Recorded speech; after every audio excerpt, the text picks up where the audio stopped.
লোকেরা প্রশ্ন করলো, ইয়া রাসূলুল্লাহ, আমরা কি প্রত্যেক বছর হজ করব? এইভাবে তারা প্রশ্ন করেছিল আমার হুজুর পাককে।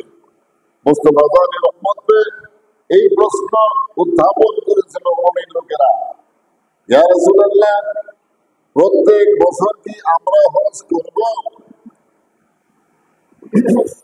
তখন আল্লাহ রাসূল বলতেছেন, আমি যদি তাদের প্রশ্নের উত্তরে বলে দিতাম যে হ্যাঁ প্রত্যেক বছর হজ করতে হবে, তখন তাহলে তোমাদের জন্য প্রত্যেক বছর হজ করা ওয়াজিব হয়ে যেত। আল্লাহ রাসূল পাক এই প্রশ্নের উত্তরে বলেন নাই। না বলার কারণে জীবনে একবার হজ করলেই চলবে আর আপনাকে হজ করতে হবে না। তাহলে ফরজ এবং ওয়াজিব হওয়ার ক্ষমতা, ফরজ ওয়াজিব করে দেওয়ার ক্ষমতা আল্লাহ রাব্বুল আলামিন আমার রাসূল পাক সাল্লাল্লাহু আলাইহি ওয়াসাল্লামকে দান করেছেন কি করেন নাই? ইমাম আহলে সুন্নাত আলা হযরত ইমাম আহমদ রেজা খান বেরলভী রাদিয়াল্লাহু তাআলা আনহু এই প্রসঙ্গে 40 খানা হাদিসের একটি রেসালা বের করেছেন। এই শরীয়তের ভিতরে নবী মুহাম্মদ সাল্লাল্লাহু তাআলা আলাইহি ওয়াসাল্লাম ফরজ ওয়াজিব করে দেওয়ার ক্ষমতা রাখেন। সুবহানাল্লাহ বলেন। আল্লাহুম্মা সাল্লি মাওলানা মুহাম্মদ ওয়া আলা সাইয়্যিদিনা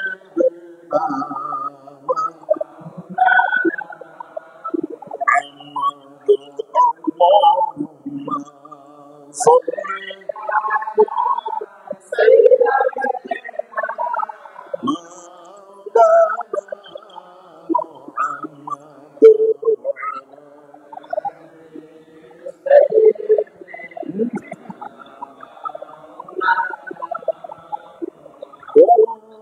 कहते हैं मुझे मरने से खाली जाएंगे हम सब में ले गए कलमा रसूलुल्लाह अल्लाहुम्मा सल्ली मौलाना मुहम्मद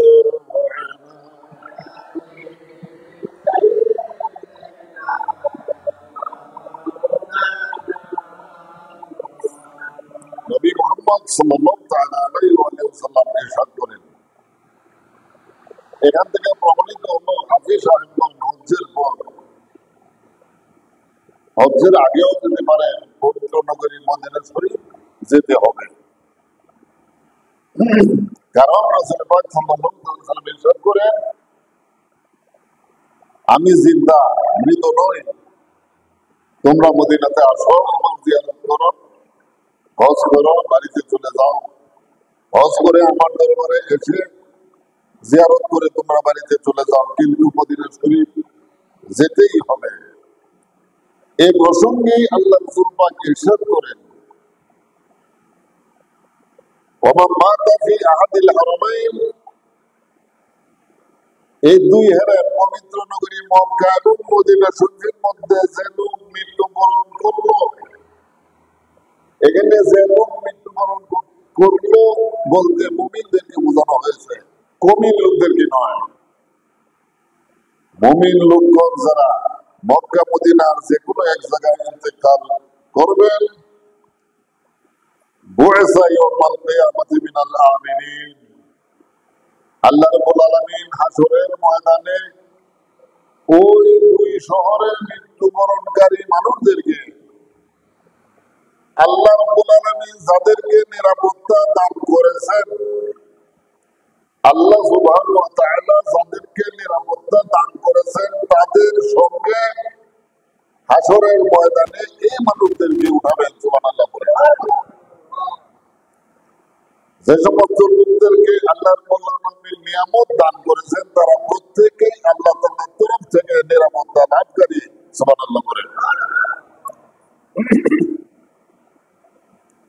যেমন ধরো আল্লাহ الذي أنعم الله على النبيين والصديقين والشهداء والصالحين এই সকল শ্রেণীর মানবদেরকে আল্লাহ সুবহানাহু ওয়া তাআলা নিয়ামত দান করেছেন এবং ওই সমস্ত মানুষেরা আল্লাহ তাআলার পক্ষ থেকে নিরাপত্তা লাভ করেছেন যাদেরকে আল্লাহ সুবহানাহু ওয়া তাআলা নিরাপত্তা দান করেছেন তাদের অন্তর্ভুক্ত হবেন যে মুমিন লোকটা মক্কা অথবা মদিনা শরীফে ইন্তেকাল করলেন, মৃত্যুবরণ করলেন তিনি, তাহলে মুমিন লোকদের জন্য মক্কা মদিনায় মৃত্যুবরণ করা ভালো না মন্দ? হাজী সাহেবরা যদি হজ্জে যাওয়ার পর ইন্তেকাল করেন তাদেরকে নিজ দেশে ফেরত দেওয়া হয় না, জান্নাতুল মাওয়া জান্নাতুল বাকিতে তাদেরকে দাফন করা হয়। এটাই নিয়ম। এই হেরেম শরীফের মধ্যে যারা ইন্তেকাল করবেন তাদেরকে এখানেই রেখে দিতে হবে, এখান থেকে তাদেরকে খেদানো যাবে না, সরানো যাবে না। আল্লাহ রাসূল পাক সাল্লাল্লাহু তাআলা আলাইহি ওয়াসাল্লাম আগে ইরশাদ করেন ওয়ালিযাইরি ওয়ালিযাইরিল কবরিল মুস্তাফা সাল্লাল্লাহু তাআলা আলাইহি ওয়াসাল্লাম 10 কারামাত, যে লোকেরা নবী মুহাম্মদ সাল্লাল্লাহু তাআলা আলাইহি ওয়াসাল্লামের রওজায়ে আনওয়ার শরীফ জিয়ারত করল, লিযাইরিল কবরিল মুস্তাফা সাল্লাল্লাহু তাআলা আলাইহি ওয়াসাল্লাম মুস্তাফা জানে রহমতের রওজায়ে আনওয়ার যে লোকেরা জিয়ারত করল 10 কারামাতিন, আল্লাহ রাব্বুল আলামিন তাদেরকে 10টি সম্মাননা দান করেছেন। সুবহানাল্লাহ বলেন। কয়টি সম্মাননা দেওয়া হবে তাদেরকে? 10টি। যারা আল্লাহ রাসূল পাকের রওজা শরীফকে জিয়ারত করল। আল-উলা ইউতা আলাল মারাতিব, তার সমস্ত মর্যাদা সমূহ, উচ্চ মর্যাদা সমূহ সে লাভ করবে।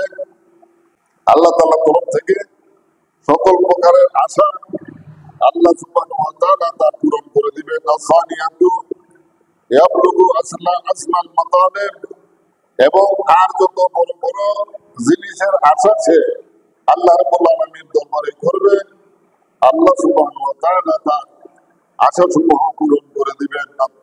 আসালিসাতু কাযাউল মাআরিব, এবং তার সমস্ত হাজত সমূহ দুনিয়া এবং আখিরাতের যত দরকারি বস্তু তার রয়েছে দুনিয়ার মধ্যে এবং আখিরাতের মধ্যে, আল্লাহ সুবহানাহু ওয়া তাআলা তাকে সকল কিছু দান করবেন।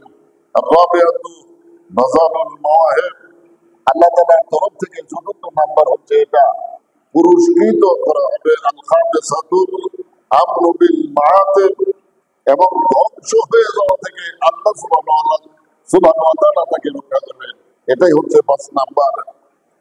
একেবারে নিশ্চিহ্ন হয়ে যাওয়া থেকে, নির্মূল হয়ে যাওয়া থেকে আল্লাহ সুবহানাহু ওয়া তাআলা তাকে রক্ষা করবেন।